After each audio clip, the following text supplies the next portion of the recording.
I'm your host, Gray Falcon.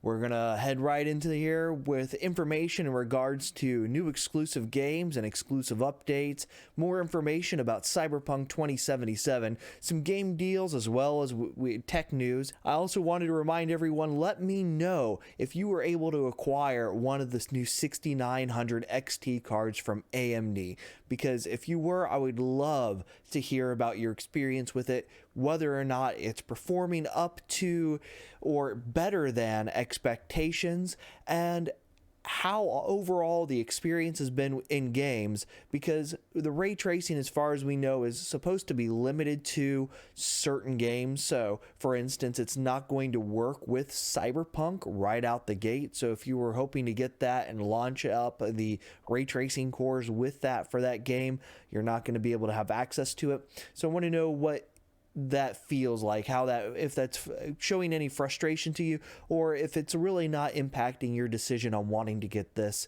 and the primary reason is you want that smart access memory. So leave comments down below about that and your experience with acquiring that card, or if you were unable to acquire the card and what you went through in order to attempt to get it. First up, we're going to go ahead and cover Square Enix's Project Athia is console exclusive on PS5 for at least 24 months. This is kind of surprising that it gets 2 years of exclusivity. So let me know what you think of that. Normally we see at least 1 year, sometimes 6 months, like we're getting with Godfall, and then it's going to head over to Xbox, but this is much longer than normal. So not sure what everyone feels about this, but overall, that seems like a good bid for if you want to play this game, to head over to Sony and pick up one of their consoles when this becomes available. In regards to other exclusives, Xbox did announce that they have a new exclusive, and it's out on Xbox Game Pass today, for Call of the Sea. Now, this isn't some big AAA title. This is definitely not our Halo Infinite. But if you enjoy puzzle games and adventure games, this could be right up your alley to go in and try out. And given that if you have Xbox Game Pass and it's free, you might as well give it a try. Find out if this is the type of game you've been waiting for, if you're into that, or if you've never played one of these, if you've never been into a Double Fine type of game where a lot of puzzle-based things, or even something like The Witness from way back when, then you may want to go in and check this out and see if this is something that you'd enjoy, because it basically removes all the combat that you would see in, let's say, a Breath of the Wild game, and builds it all around puzzle building. So I used to play these a lot a long time ago. This was something that I enjoyed on PC. It was something that didn't typically require a lot of hardware power in order to run, but allowed you to have a very fun and interesting way of looking at things. So if you've ever played Myst, you definitely know what I'm talking about. All right, and then we're going to go over into the bigger games, where Cyberpunk 2077, they have a big day one patch for consoles and PC to help with some of these bugs that reviewers are bumping the score down for because of these problems. But what I wanted to focus on here is they are actually giving us a look at what the bugs actually look like throughout the game. So most of these, they were unable to actually show that during their actual review. They were required to use stock footage, but they did talk about them. Well, now we have some screenshots that we can actually show of what these visual bugs are.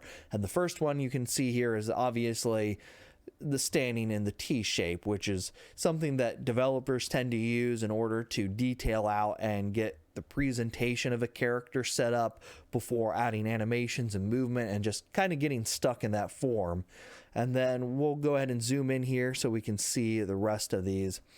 Next up, we have where the guy is riding in the car next to you, but he's floating up off the seat and his head is outside the roof. So that makes it very inconvenient, especially if there's supposed to be a conversation going on at this point.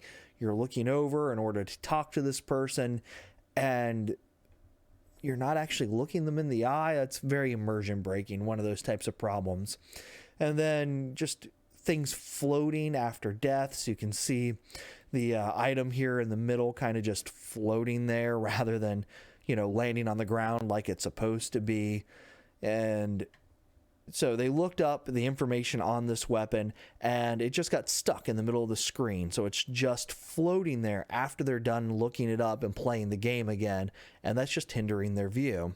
And then we move along and we have bottles and other objects that just aren't there. So this is obviously your character trying to take a drink, takes you out of the immersion. Again, you're just sitting at the bar drinking, nothing. And here we have where they say it's hard to see, but here's my character was supposed to be on board a helicopter, but instead stayed outside of it, causing me to float in the air alongside it as if it flew. So appears to be the helicopter here on the top left part. That's kind of, and then your perspective is shift to the right of it. So you're supposed to be sitting in this helicopter or standing or something, and you just never got in there. And here we have, while not as crazy as Roach appearing on the roof, it had a moment or two where calling a motorcycle caused it to appear partially inside other vehicles. So you can see the motorcycle right in the side panel here, and it's kind of smushed into it. So if you go and mount and try and get on that, maybe you accidentally steal the vehicle that you weren't intending to steal. Maybe you get on your motorcycle and drive away, and who knows if that interferes with collision or other physics in the game and then makes it difficult for you to actually drive away, or possibly it doesn't allow you to mount it at all. And then we have one more here. While the blurry effect here is intentional, these characters are locked into incorrect poses. Stiff as a board, even while moving, that makes them look to be in a compromising position. Which, if you look at that, you can kind of see for yourself what that is, but that's not what's supposed to actually be happening on the screen in this particular instance. So these are just representations of the bugs that are happening within this game, and hopefully a lot of these will get fixed. However, other reviewers have said that they don't expect 1 or even 2 patches to even be able to correct this. Now, I did watch some of the things, and it turns out that it looks like it takes about 22 hours to beat the game if you just play straight through only the story, doing no side missions. So the main story is not super long, but in a game like this, so much of your experience is just about going out and doing side missions, getting other weapons, leveling up, and doing other things. But apparently you're not required to do that to be able to beat the game. You can beat it without doing those things. However, I would suspect that most of us are not going to just try and grind through that 22 hours as fast as possible. We want to go in, experience the game, try out different loads, see what happens from different types of communication, what happens when you join different gangs, how those interactions happen based upon your conversations. So I'd expect it to take a lot longer than that 22 perceived hours to just run through and beat this game. Now, in regards to that, there's also information that they say that it doesn't negatively impact how the game plays. So if you do choose to grind through and just do the 22 hours straight, it is still a very enjoyable experience outside of the bugs. It's just, it doesn't immerse you as well in the world for all these little things. And one person said that the side quests felt more of a distraction, where I heard another person say that they felt that the side quests seamlessly brought you into wanting to go and do them, that they very much made you feel like, I am the mercenary, I am this thug for hire, and I am going out there to do these jobs. I am a net runner, and I'm supposed to be out there hacking and doing these things in order to earn funds outside of the main story. So depending upon who you trust as a reviewer, go out and read your own, but overall, in that regard, the side quest information tends to be kind of far left, far right kind of ideal as to whether or not they're enjoyable and how well they play into enjoying the overall game and experience. And speaking of different games and their experiences, we have Cyberpunk as part of the buy two, get one free over at Best Buy. So if you are looking for a good deal on next-gen games and some current-gen games, you can head over to Best Buy and pick up 2 games and get your third one for free. Now, a lot of these next-gen games are going to be up in the $70 range, especially if you're looking at Call of Duty. Now, you can buy Call of Duty down at $60 on last gen, but they're going to charge you $10 to upgrade it onto next gen once you move it over to the other system, where other games such as Assassin's Creed Valhalla do not have that premium charge. They're the same across the board, same with Cyberpunk. So you buy those, you're only paying the one price. You're not getting upcharged to go to next gen. Now, there are a lot of games in here. However, you're not going to find games such as Spider-Man Miles Morales. A lot of these exclusives that are for the PlayStation are actually kept out of this. So you're not going to get Sackboy. You're not going to go out there and enjoy the new Demon Souls. Unfortunately, those are kind of barred out. They were barred out when Target did theirs, and they're continuing to do that here later on. So if you want a better deal on those games, you're unfortunately going to have to just wait or hope that maybe you've got some sort of special 10% off coupon, or store does like $10 off your entire purchase type of thing in order to get a discount on those. Otherwise, you're going to end up paying full price for those types of games this season. Now we're going to go ahead and head over into tech news. And the first thing we have here is SpaceX Starlink wins the $885 million from the FCC to serve rural areas. So what we have here is the FCC put up a bid for rural area digital opportunity funding, and there was 16 billion available. Of that, 9.2 billion total was bidded off and sold. So you'll be able to go in and hopefully we'll see this money properly used in order to expand in rural areas to provide better internet. However, this wouldn't be the first time that we've seen some of these companies promise that they're going to go and expand into those areas and then show no proof that they actually did. A couple of companies, I believe they were actually cellular companies, that got these types of funds in order to try and help rural areas, and then never actually invested any of it or very little of it into improving where they said that they were going to improve. However, Starlink is interesting because with it, it's satellite internet, and it allows you to have access anywhere as long as the satellites are up. Right now it's in beta. We're looking at the northern region of the world right now. So northern US up into Canada are the primary places that have access to this if they qualify to receive it. They are launching more and more satellites up in the air all the time. We do know somebody that has this service. They are not local to us. They live in a rural area, but they are getting 50 to 150 megabytes. They say on average it's 100 megabytes for their speed. So it's decent, but you are paying $100 for the service. Now, there is one interesting thing about this, though.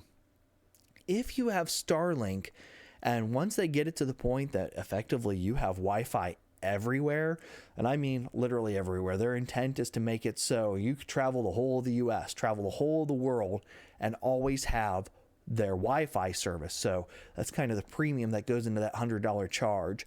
But there's something else that's also interesting about this, and I think cell phone companies should be scared of this, that if there's Wi-Fi everywhere, that means you can make Wi-Fi calls from anywhere in the world without having to pay for a cellular service. You would simply pay for your internet service, and you would make all of your calls over that Wi-Fi built system. So at that point, if we're only a few years away from this becoming a reality within the Northern Hemisphere, that all of a sudden the United States, Europe, and Canada and other locations, possibly Russia, who knows where all they'll expand to, China with this, you can pay out and have service wherever you want constantly, and you don't have to pay for a separate cell phone plan to make your phone calls, to send your text messages, to do all these things. You can do it all through Wi-Fi, all of a sudden making that smartphone that you have not so necessary, and kind of puts it back into like iPod territory. I think that's kind of interesting that we could see a lot of the tech end up being removed from what is today's phones because of this, or see a reemergence of something like the iPod and have it simply connect to your worldwide internet connection and still be able to make your calls and things. So it's an interesting look for the future for this. We'll keep an eye on it, let you know how this continues to progress as we get more details. But I think this is a very good thing for the future, and that $100 premium for this service, if it truly does give Wi-Fi anywhere, I think is going to be a huge boon to anyone who wants to cut their cell service and just enjoy Wi-Fi access for making their calls and do it through their email or something. And then we're going to go ahead and move over into the final news. So speaking of Apple, we have Apple unveils Airpod Max, its first over-ear noise-canceling headphones. And I'll tell you what, noise-canceling headphones from Apple, I just think that it's going to be basically Beats technology built into this, maybe a bit higher quality because, yeah, they own Beats. They've had that information. They've been selling that stuff for a while, and Beats has always been kind of, you pay a high price tag for effectively a lower quality product because you want the name, and I'm worried that's going to happen here again with Apple. However, when their AirPods and their AirPod Pros came out, they were incredibly good, and they kind of set the standard for what you needed to do for those. So hopefully Apple, being what Apple is, has come in here and set that as well. Now, with a $149 price tag, these are not cheap. You are not going out and buying these as a disposable pair of headphones that you can just toss to the side. This is something that I would presume is being marketed towards more audiophiles, people who are in business who want the noise canceling but use Apple and want to have access to Siri. So Siri is built into these, so you'll have that seamless integration with your iPhone, with your Apple Watch, with your iMac. Whatever product you have, you just have that seamless integration with it with these. It comes with 3 noise canceling mics. So very similar to what Sony does. They have the 3 set up inside of their headphones, and then they also have it so you can hear surround as well.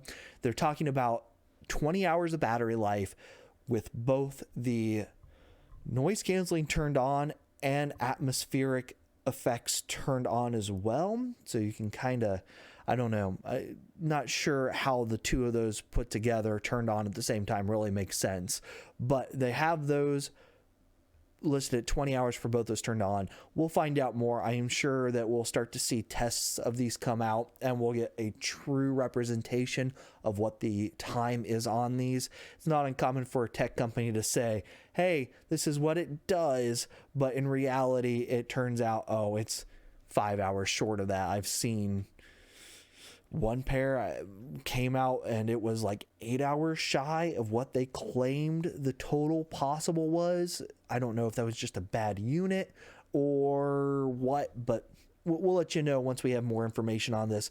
Like I said, this has just been announced. This is not in anybody's hands. This is just information getting out there that this is quietly being released. So we'll keep up on that as we know later on.